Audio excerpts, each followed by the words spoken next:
Bonjour à tous, donc aujourd'hui je vous retrouve pour une nouvelle vidéo. Donc cette fois-ci ça va être un petit lecture manga. Alors, tout d'abord, j'ai lu la suite de la série Coffee and Vanilla, donc le tome 14.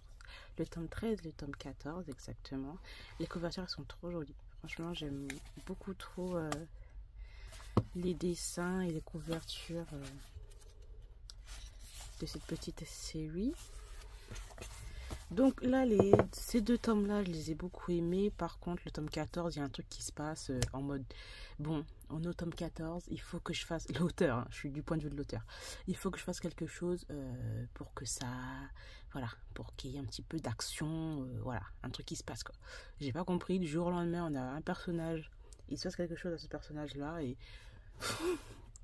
ça dure le temps d'un tome, voilà. Donc bon, j'ai envie de dire pourquoi pas. J'ai hâte de lire la suite. Ensuite, j'ai lu le premier tome de la série Lullaby of the Dawn de Ishika Yuno.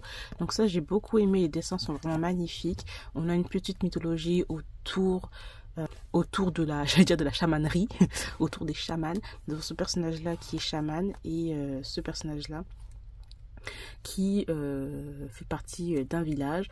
Tous les villageois, voilà, ils ont tous peur de lui parce que bon, voilà, c'est un chaman, il va apporter la malédiction, etc. Alors qu'au contraire, c'est lui qui quand même sauve un petit peu les villageois de ce qui se passe, des démons qui arrivent, etc. Et donc ces deux-là vont se rencontrer et lui, quand ils vont se rencontrer, il va être assez petit, voilà, c'est lui. Et en fait, il va l'admirer. Et il va vouloir l'aider, voilà, son but c'est de l'aider, etc. Et on va suivre toute leur aventure. C'est hyper doux, je trouvais quand même s'il y a un petit côté sombre. Donc voilà, franchement je le conseille, il est vraiment pas mal pour un premier tome, donc j'ai très hâte de lire la suite. Ensuite j'ai lu le tome 1 de Isabella Bird, la femme exploratrice de Taigasa chez Kiyun dans les collections Kizuna. J'ai vraiment beaucoup aimé ce premier tome, il y a vraiment beaucoup de choses à lire. Je pense qu'il y a déjà 8 tomes qui sont déjà sortis. Les dessins sont très jolis, donc ça franchement je l'ai acheté parce que ça me faisait penser un petit peu à Bright Stories, à la Reine d'Égypte, etc. Il y a vraiment beaucoup de choses à lire. C'est assez épais. Mais j'ai vraiment beaucoup aimé. En fait, c'est l'histoire de cette jeune femme qui, on va dire entre guillemets journaliste, qui est en plus romancière et en fait qui explore vraiment beaucoup de d'endroits qui ne sont pas connus et elle les met dans un livre. Là, elle va vouloir aller au Japon dans une certaine région qui est assez dangereuse et elle va y aller en compagnie de ce personnage-là qui est son traducteur en gros et Isabella Bird, c'est une personne qui vient comme d'une famille assez noble et elle va tomber dans des trucs. Elle n'a pas l'habitude, mais on voit bien que c'est une femme de caractère qui ne se laisse pas aller, qui ne laisse pas tomber les choses assez rapidement. Donc ça c'est vraiment pas mal. Donc voilà, j'ai hâte de me lire la suite. Ensuite j'ai lu Scarlet Secret de Tomo Serizawa. Je crois que c'est... Non, j'allais dire un tome 1. Non, c'est pas un tome 1. C'est un one-shot. J'ai vraiment beaucoup aimé. Les dessins sont vraiment magnifiques. Et franchement, les dessins sont trop beaux. Trop beaux. En gros, ça va être l'histoire de ces deux personnages-là qui sont petits, quand ils étaient petits, ils étaient meilleurs amis, inséparables et tout. Et du jour au lendemain, lui a disparu et même... on dit qu'il est décédé. En fait, on tourne autour d'une histoire de Dieu. Voilà. Donc, lui, il va devoir, disons, être le dieu d'un certain village pour un peu combattre un petit peu tout ce qui est ténèbres et monstres. Malheureusement, lui, en fait, il croit qu'il est mort, mais un jour, il va le retrouver dans une rivière. Et là, à partir de ce moment-là, il va plus vouloir le quitter, même s'il y a beaucoup de règles niveau fantasy, etc.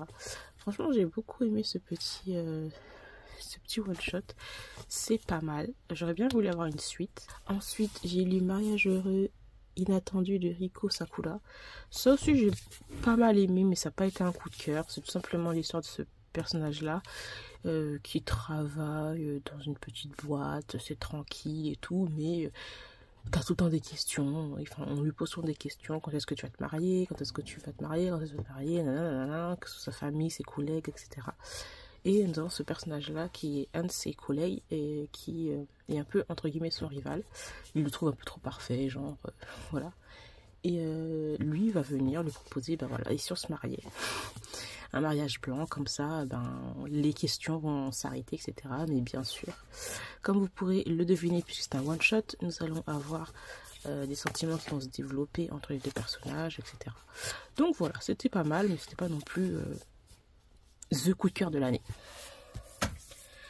Alors ensuite, j'ai lu On l'a fait, le scénario de Muneyuki Kaneshiro et le manga de Hikaru Araki chez Noëv Gref, si je me trompe pas. Attendez, Noëv Graf, je sais pas comment ça se dit, bref. Alors, franchement, j'aime beaucoup leur édition. Je trouve qu'il y a un travail. Là, c'est tout, vous voyez, un peu glossy. Et là, c'est hyper mat. Bref, voilà, c'était juste pour la couverture et leur travail d'édition. Sinon, pour l'histoire en elle-même, franchement, je sais pas si je continuerai la série. C'est assez... J'allais dire c'est mystique. Non, il n'y a rien de mystique, mais c'est vraiment bizarre. On est vraiment un peu avec des personnages un peu borderline. On a ce personnage-là et son groupe d'amis qui sont un petit peu... Attendez, je vais essayer de trouver leur groupe d'amis là. Ils sont là, je crois. Non.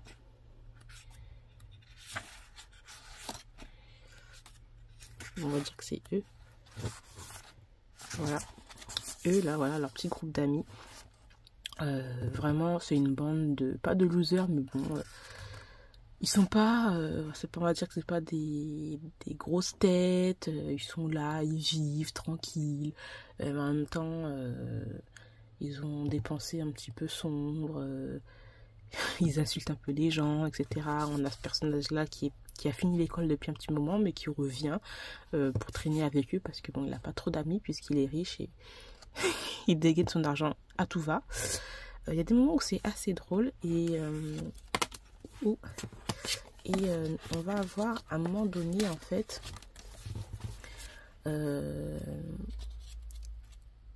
un problème qui va se passer, et ce problème en fait c'est que nous avons ces personnages que je vous ai montrés là, ils sont dans un lycée et il y a un lycée en face où c'est vraiment que des gros délinquants, ils font que frapper les gens, les voler, enfin vraiment voilà, il faut pas trop être dans leur ligne de mire, j'ai envie de dire. Et malheureusement on va avoir un personnage qui va rencontrer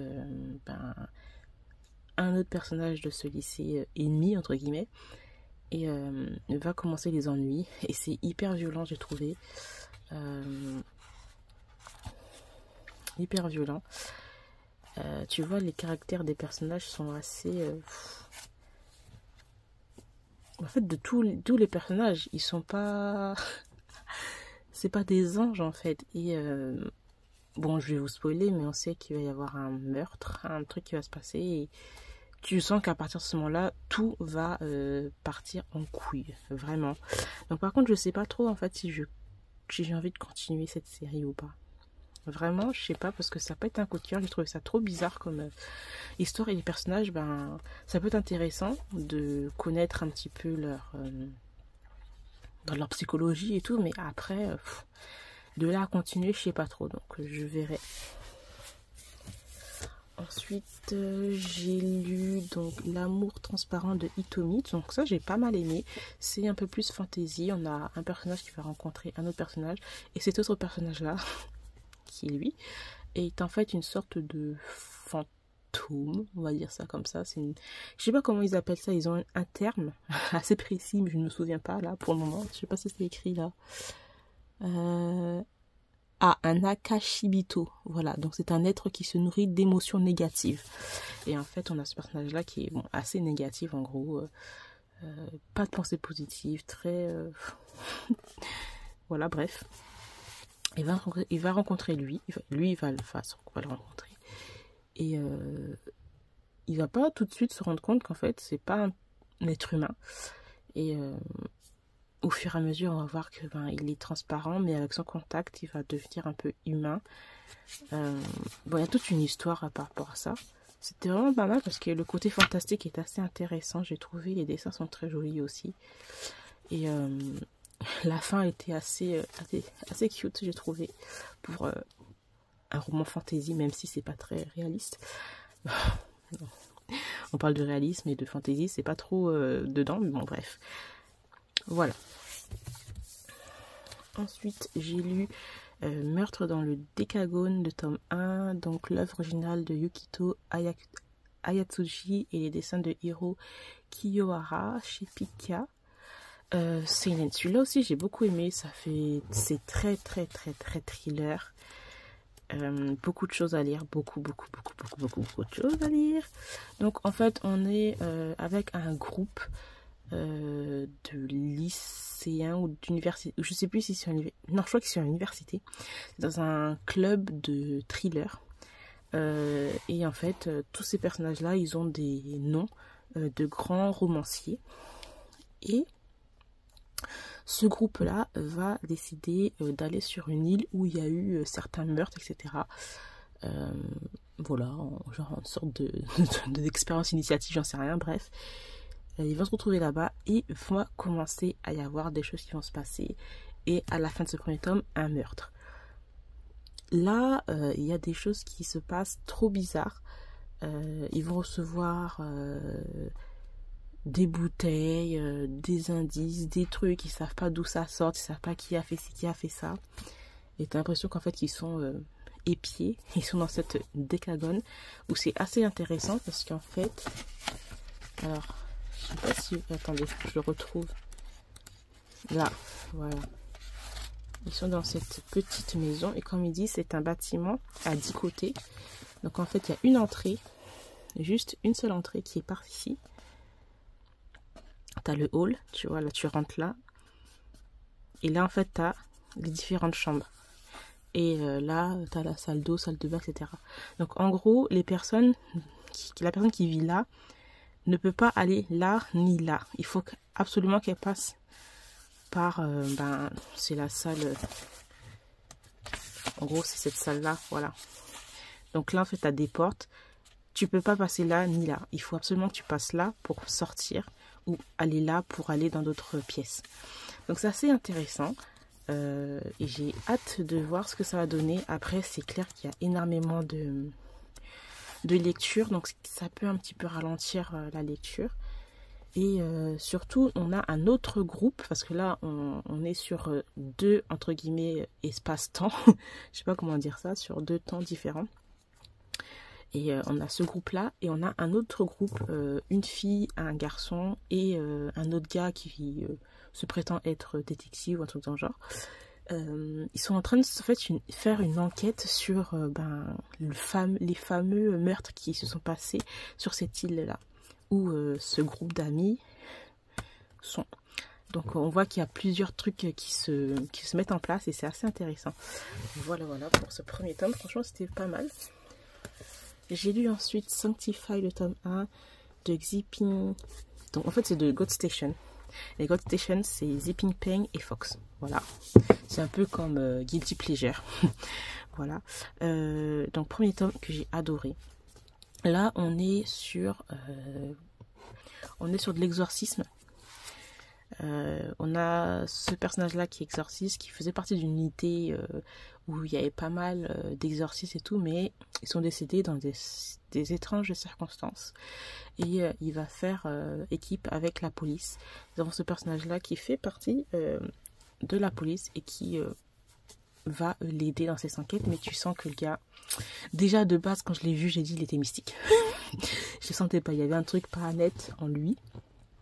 Et clairement, il y a des choses pas net dans leur truc. Et on a aussi en fait les vilains de l'histoire entre guillemets sont en fait, il y a une sorte de secte on va dire où sacrifie certains enfants ou certaines personnes pour avoir du pouvoir, mais malheureusement ça retourne sur eux et ben, y a pas mal de démons ou de trucs qui se passent. Et lui est là pour s'occuper de ça, mais tu sais que ce personnage là il est très sombre, très traumatisé, très de la noirceur genre à cause de tout ce qui se passe. On a celui-là aussi qui l'aide, mais vu la fin qui s'est passée, franchement c'est un gros trigger warning. J'ai trouvé ça immonde en fait ce qu'il a fait. Alors bon, voilà, à voir pour la suite des événements. Et ensuite j'ai lu An Hour Romance de Kim Young-mi chez Kabook. Ça j'ai bien aimé, ça n'a pas été un coup de cœur, j'ai aimé parce que bon déjà c'est l'autrice qui a fait Qu'est-ce qui cloche chez la secrétaire Kim, que j'avais complètement adoré. Là on part sur un truc plus fantasy, on a ces deux personnages là, elle qui est plus âgée que lui, elle aussi qui est sa supérieure hiérarchique, elle qui est assez très cadrée sur tout ce qu'elle fait, et lui il fait que des boulettes et elle ne supporte pas. Un jour ils vont aller chez ils vont aller dans un temple bouddhiste, ils vont faire ce qu'ils ont à faire, etc. Et ils vont se rendre compte que le soir même il va passer un truc.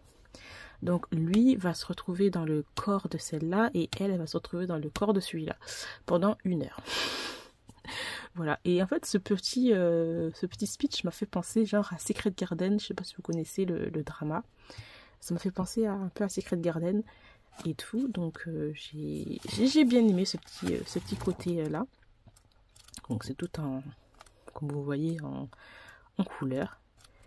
Voilà, donc j'ai hâte de voir ce que ça va donner. C'est très comédie, hein. Très comédie, donc bon, c'est vraiment pas comme j'ai dit un coup de cœur, on passe un bon moment, donc bon, je lirai la suite, mais je pense pas que ça va être un coup de cœur et c'est quelque chose que je vais garder absolument dans ma manga deck. Donc voilà, j'ai terminé pour ce petit lecture manga. J'espère que cette vidéo vous aura plu. Je vous remercie de l'avoir regardé et je vous retrouve très bientôt. Bye.